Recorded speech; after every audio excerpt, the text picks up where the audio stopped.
আসসালামু আলাইকুম। খুব ছোট করে একটা ভিডিও করব। ভিডিও টাইটেল থেকে হয়তো বুঝতে পারছেন। প্রশ্নপত্র ফাঁস, প্রশ্নপত্র ফাঁসের উপর ভিডিওটা করব। সেটা হচ্ছে ফেসবুকে, ইউটিউবে যেখানে আপনি ঢুকবেন দেখবেন যে এই কে যেন প্রশ্নপত্র ফাঁস করে লক্ষ লক্ষ কোটি কোটি টাকা কামাইছে হয়তো, আবার ওমরাও করছে কিনা, আবার হজও গেছে কিনা, এরকম কিছু একটা দেখলাম। যাই হোক, আমি জানি না, নামও জানি না ওই ব্যক্তির। তো মেন বিষয় হচ্ছে উনি যে টাকা কামাইছে সেই টাকা নাকি আবার আল্লাহর রাস্তায় ব্যয় করছে, এরকম একটা নিউজ দেখলাম। ওটা নিয়ে জাস্ট 5 মিনিটের মধ্যে শেষ করব। এখন উনি যে টাকা কামাইছে, কামাইয়া যে মসজিদ মন্দির বা যেখানে দিছে, তার মানে উনি যেটা চিন্তা করছে যে উনি জান্নাতের টিকিট কিনে ফেলেছে। আসলে বিষয়টা কিন্তু তা না।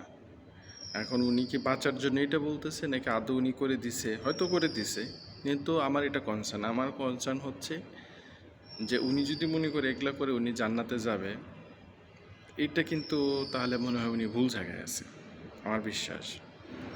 কারণ হচ্ছে কেউ যদি জান্নাতে যেতে চায়, জান্নাতে যাওয়ার যে পূর্ব শর্ত, আপনি কোরআন পড়লে দেখবেন যে আসলে কোরআনটা হচ্ছে কি, আপনি যখন পড়া শুরু করবেন, আপনি যদি কমপ্লেক্স ব্রেন নিয়ে পড়া শুরু করেন তাহলে আপনি কমপ্লেক্স হয়ে যাবেন। আর যদি বোঝার জন্য, ওয়ার্ড টু ওয়ার্ড বোঝার জন্য যদি আপনি পড়েন, তাহলে দেখবেন যে ওয়ার্ড টু ওয়ার্ড বুঝতেছেন। আপনি যেভাবে চিন্তা করে পড়া শুরু করবেন ওইভাবে আপনাকে বোঝাবে। এটা হচ্ছে আল্লাহর এক কোরআনের অলৌকিকতা আর কি। হ্যাঁ, তো যে বিষয়টা হচ্ছে যে কোরআনে যতবারই জান্নাতের কথা বলা আছে, প্রত্যেকবার আয়াতের আগে কিন্তু শর্ত একটাই। জান্নাতে যাওয়ার পূর্ব শর্ত হচ্ছে কি, এক আল্লাহকে বিশ্বাস, আর হচ্ছে কি আপনি সৎ কাজ।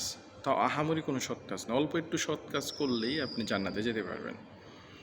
আর এক আল্লাহকে যদি বিশ্বাস করেন, এখন সৎ কাজের জন্য কোনো লিস্ট আল্লাহ দিয়ে দেন, যে এটা সৎ কাজ, তাহলে এটা সংক্ষিপ্ত হয়ে গেল।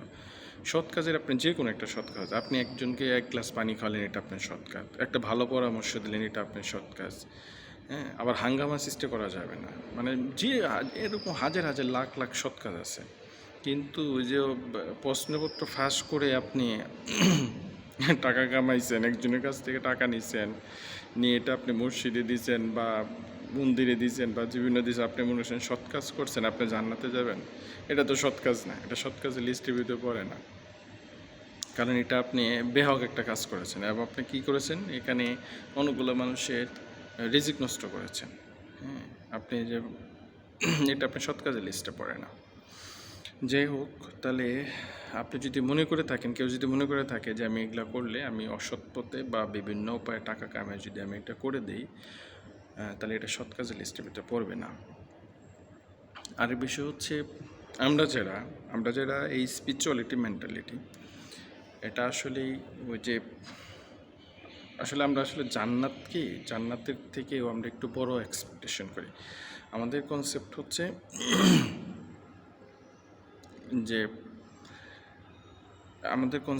যে আমরা আমাদের যে সত্তা থেকে আমরা এসেছি, ওই সত্তার সাথে আমরা মিলিত হতে চাই। এখন এই সত্তাটা আসলে কোনো ডেলিবারেটলি নাই। কারণ আল্লাহ বলছে, ইন্নামান আতাল্লাহ বি কালবিন সালিম, যে ব্যক্তি সুস্থ অন্তর নিয়ে তার কাছে যাবে তার কোনো ভয় নেই, তার কোনো ভয়ভীতিও থাকবে না। হ্যাঁ, আর যখনই আপনি অসুস্থ অন্তর নিয়ে যাবেন, মানে প্রশ্নের সম্মুখীন হবেন, বিচারের সম্মুখীন হবেন, আপনার খবর আছে। আরেকটা বিষয় হচ্ছে, কোরআনে আল ফজরের 89 নম্বর আয়াত আল্লাহ বলছে, ফিরে এসো হে আত্মা সন্তুষ্ট চিত্তে। আপনি সেদিনই শান্তি পাবেন যেদিন এই সুস্থ অন্তর নিয়ে সন্তুষ্ট চিত্তে আপনি যে সত্তায় ছিলেন সেই সত্তার সাথে মিলিত হবেন, এবং ওইটার যে মজা আপনি এটা যে মিশাতেই সেই বুঝতে পারে। হ্যাঁ, কারণ হচ্ছে আমরা ওই স্পিরিচুয়ালিটি মানুষের এটা জান্নাতের আশা করি না, আমরা আশা করি হচ্ছে ওই সত্তার সাথে মিলিত হওয়ার জন্য, যে সত্তা থেকে আমাদেরকে ফুৎকার করে আলাদা করে দিয়েছে। কারণ আল্লাহ বলছে যে মানুষ হচ্ছে কি আল্লাহর খলিফা। হ্যাঁ, এবং সে আমাদেরকে ফুৎকার করে দিছে আর কি। যাই হোক, এগুলো হচ্ছে অন্য লেভেলের বকবকানি। মূল কথা হচ্ছে ওটার উপরে একটু কথা বলা আর কি। সকলে ভালো থাকেন। আল্লাহ হাফেজ। আসসালামু আলাইকুম।